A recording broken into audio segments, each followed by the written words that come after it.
If I told you that some of the things you do every single day might actually be speeding up your aging, would you believe it? And I am not talking about obvious bad habits like smoking or drinking. I am talking about the things you think are good for your body. A groundbreaking study published in 2024 in the journal Cell Metabolism followed 9,000 adults over the age of 50 for 10 years. The researchers came to a conclusion that shocked the entire medical community. What determines how fast you age is not how much you exercise or how many healthy foods you eat, but the way and timing in which you do these things. In other words, the same exercise and the same healthy diet, done the right way, can make you biologically 10 years younger. Done the wrong way, they may have no effect or even backfire. Here is the most striking finding from that study. One group of participants followed a specific combination of 3 exercise and eating habits. 10 years later, their biological age was, on average, 11 years younger than their actual age. Their incidence of chronic disease was 64% lower than the control group, their cognitive test scores were 37% higher, and most importantly, their reported life satisfaction was more than double that of others. The research team called these 3 habits the golden combination. Today, I'm going to share this golden combination with you in full. But first, let me tell you a reality that many people do not want to face. 50 is a turning point. Before this age, your body has a big margin for error. Staying up late, not exercising, eating irregularly, your body can usually still handle it.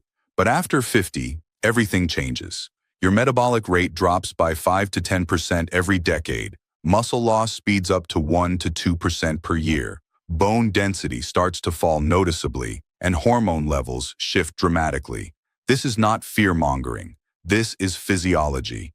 According to data from the China Health and Retirement Longitudinal Study, more than 60% of people over 50 have at least one chronic health problem.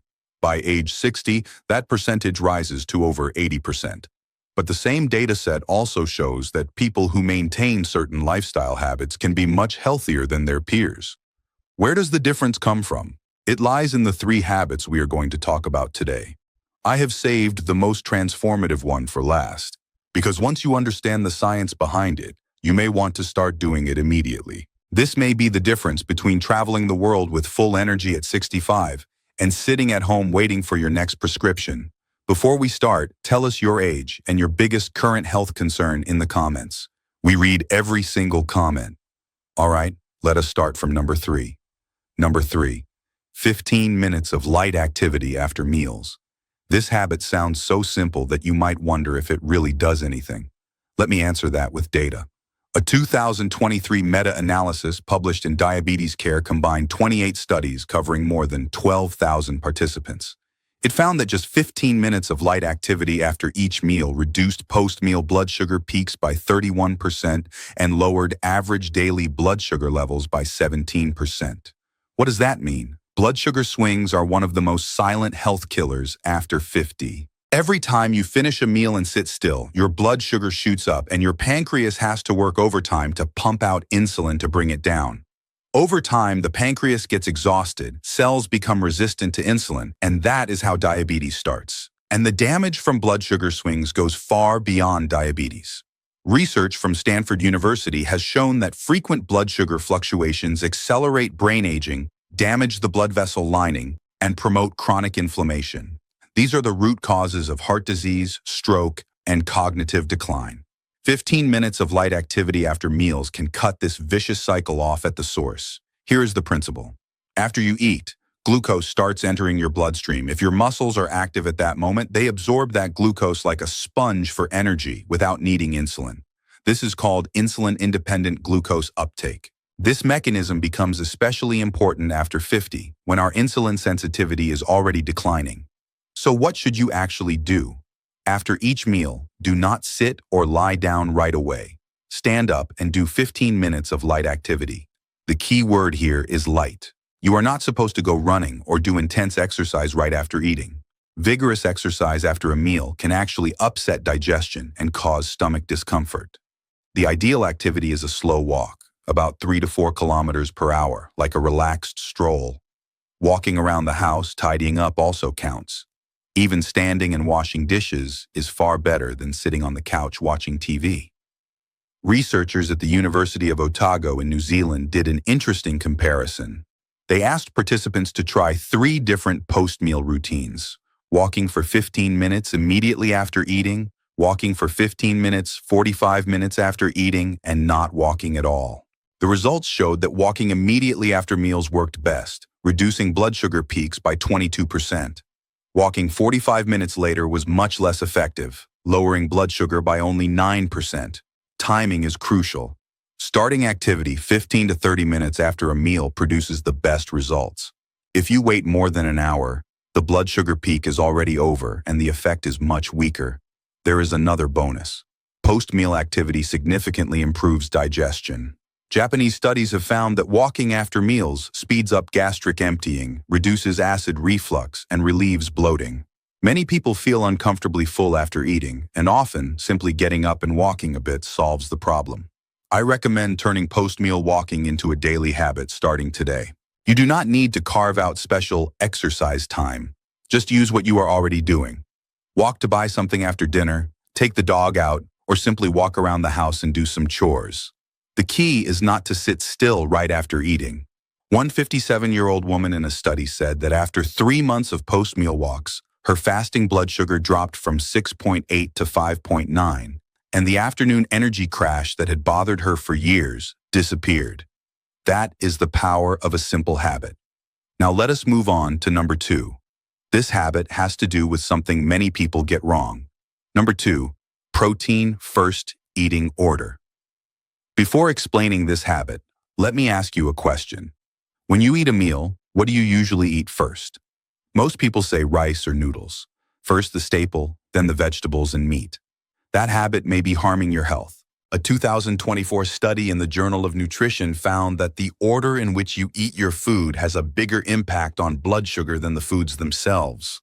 With the exact same meal, people who ate vegetables and protein first and carbohydrates last had post-meal blood sugar levels that were 39% lower than people who ate carbohydrates first. Not only that, people who prioritized protein felt full for 2 extra hours, and their intake at the next meal was reduced by an average of 22%. For people over 50, this is a big deal. At this age, the most common issues are weight gain from a slower metabolism and blood sugar problems. A protein first eating order can tackle both at the same time, without changing what you eat, only the order. Here is the principle. If you eat carbohydrates first when your stomach is empty, they are quickly digested and absorbed, causing blood sugar to rise sharply. But if you eat protein and vegetables first, they form a buffer layer in your stomach. The carbohydrates you eat afterward are digested much more slowly, so your blood sugar rises more gently. Protein also stimulates the release of a gut hormone called GLP-1. This hormone helps you feel full sooner and longer, and it also boosts insulin secretion, further stabilizing blood sugar. Some of the most popular weight loss drugs on the market, like semaglutide, work by mimicking GLP-1. But you can naturally activate your own GLP-1 just by changing your eating order. So what should you do in practice? At every meal, spend the first 5 minutes eating vegetables and protein. Vegetables can be cold dishes, stir-fried greens, or salad. Protein can be meat, fish, eggs, tofu. Once you have eaten most of the vegetables and protein, then start eating the rice, noodles, or bread. That is it. A research team at Weill Cornell Medicine ran a precise experiment. They gave 2 groups of people with diabetes exactly the same meal. The only difference was the order they ate it. In the group that ate protein and vegetables first, blood sugar 2 hours after the meal was 37% lower than in the group that ate the starches first. Their insulin release was also smoother, without the big overshoot seen in the other group. Even more interesting, the protein-first group reported that by the time they started eating the starches, they already felt somewhat full, so they naturally ate less.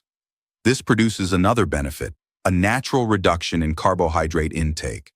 For people over 50 who want to control their weight, this is far more effective than strict dieting, and it does not require you to feel hungry. Here's another little-known detail. The timing of soup matters too.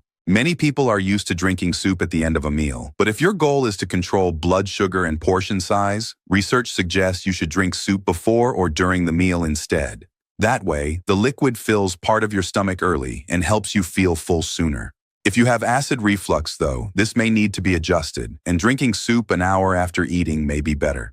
Here is a simple advanced tip. If you really cannot change the habit of eating starches first, at least do this: chew more. Japanese research has found that people who chew each bite more than 30 times have post-meal blood sugar levels that are 15% lower than those who chew only about 10 times per bite. Chewing longer slows down the whole meal, gives your satiety signals more time to register, and lets your mouth start digesting the food more thoroughly. If you feel that what you have heard so far is helpful, please click like so that more people can see this information.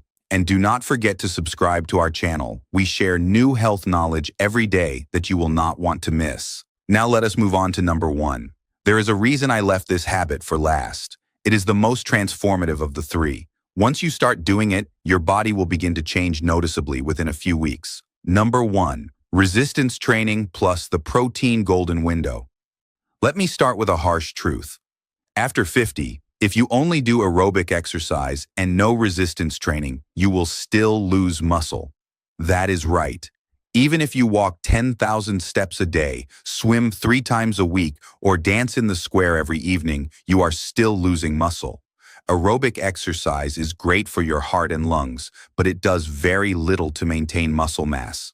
That is why many people say, I am always exercising, but I still feel weaker every year. Age-related muscle loss is called sarcopenia, and it is one of the most underestimated health threats after 50. According to the International Working Group on Sarcopenia, after age 50, we lose 1 to 2% of muscle mass per year. By 70, you may have lost 30 to 40%. With less muscle, your basal metabolic rate drops, making weight gain easier. With less muscle, your balance worsens, making falls more likely. With less muscle, your bones receive less mechanical stimulus, so osteoporosis accelerates. The good news is that sarcopenia is reversible, and the only way to reverse it is resistance training. But there is a key point. Doing resistance training alone is not enough. You also need to eat enough protein at the right time. A 2024 study published in Nature Aging revealed this secret. Researchers found that in the 2 hours after a resistance training session, your muscle's ability to absorb and use protein increases to 3 times the usual level. They call this period the anabolic window. If you consume enough protein during this window, your muscle-building efficiency skyrockets. If you miss it, the same amount of protein will have a much smaller effect. Even more importantly, the study found that people over 50 actually need this window more than younger people. As we age, our muscles become less sensitive to protein, and much of the protein we eat under normal conditions is not fully used for muscle building. But during the post-exercise window, this sensitivity temporarily returns to near youthful levels. That is what makes this a golden window. Resistance training opens the window. Protein entering during the window delivers maximum results. So, how should you do it? First, resistance training. You do not need a gym or any equipment. The simplest and most effective resistance training is just using your own body weight. The first movement is a wall squat. Stand with your back against a wall, slide down slowly until your thighs are almost parallel to the floor, and hold for 30 seconds to 1 minute. This works the largest muscle groups in your body, your legs and glutes. The second movement is a wall push-up. Stand facing a wall, place your hands on the wall, and do push-up motions against the wall. This works your upper body and core. The third movement is chair stands. Sit down on a chair and then stand up again without using your hands. Repeat 10 to 15 times. This is one of the most functional exercises and directly trains your ability to perform daily tasks. Do each movement for 2 to 3 sets. The whole workout takes only 15 to 20 minutes. Doing this 3 times a week is enough. Leave at least 1 day between sessions for your muscles to recover. Here comes the crucial part. Within 2 hours after you finish training, you need to consume high-quality protein. What counts as high-quality protein? Eggs, milk, chicken breast, fish, tofu, lean beef. All of these are good sources. How much protein should you eat in that post-workout meal? Research shows that people over 50 need about 25 to 40 grams of protein in a single sitting to effectively stimulate muscle protein synthesis. 25 grams of protein is roughly equivalent to 100 grams of chicken breast, 3 to 4 eggs, or a large glass of milk plus a palm-sized piece of meat. Here is a common mistake.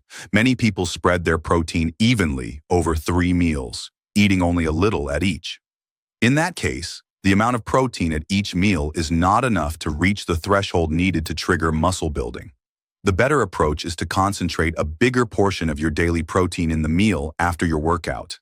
Researchers at the University of Sydney compared 2 groups. Both ate the same total amount of protein each day, but one group spread it evenly over 3 meals, while the other consumed most of it in the post-exercise meal. After 12 weeks, the group that concentrated protein after exercise gained 47% more muscle than the evenly distributed group. That is a massive difference. Same amount of exercise, same total amount of protein, but because of timing, the results differed by almost half. There is another detail worth noting.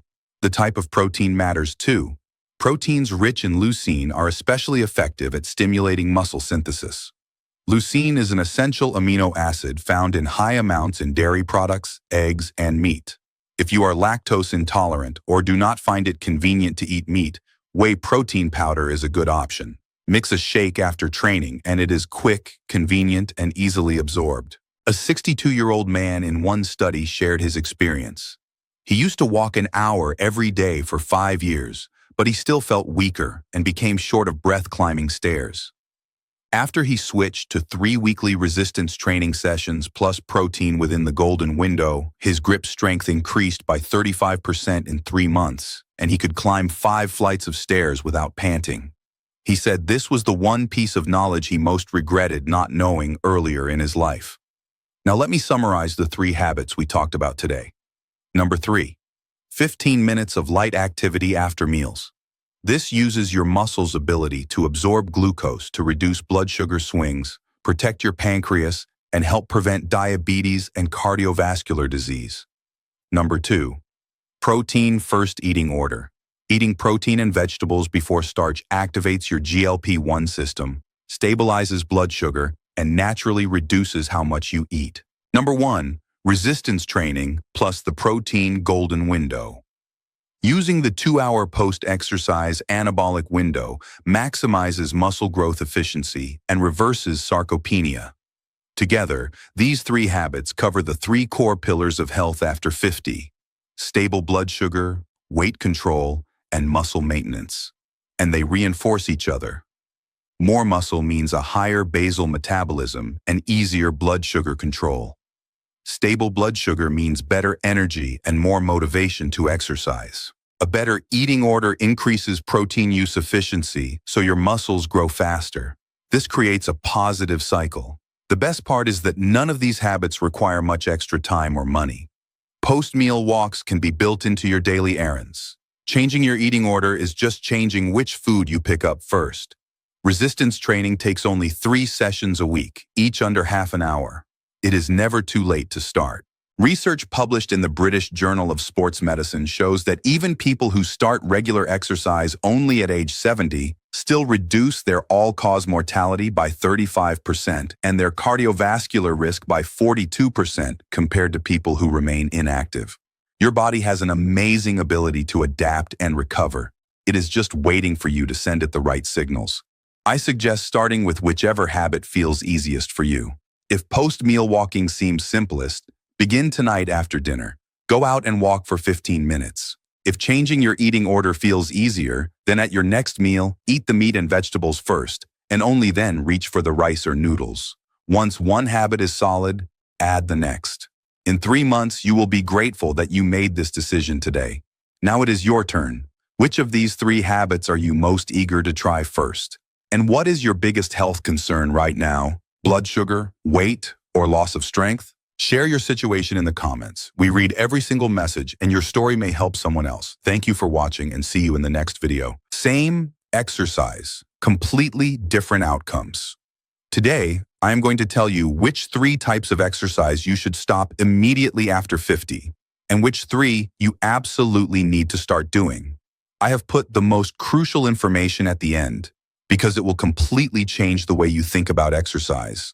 This could be the difference between walking briskly at 65 and not being able to move because of knee pain. Before we start, tell us your age and what kind of exercise you currently do most often in the comments. We read every single comment. All right, let us start with the 3 types of exercise you should avoid. Please note, I am not saying these exercises are bad in themselves. I am saying that for people over 50 without professional guidance, the risks of these exercises are far greater than the benefits. The first type you should avoid is high-impact jumping exercises. Jump rope, running, high-impact aerobics, trampoline workouts all fall into this category.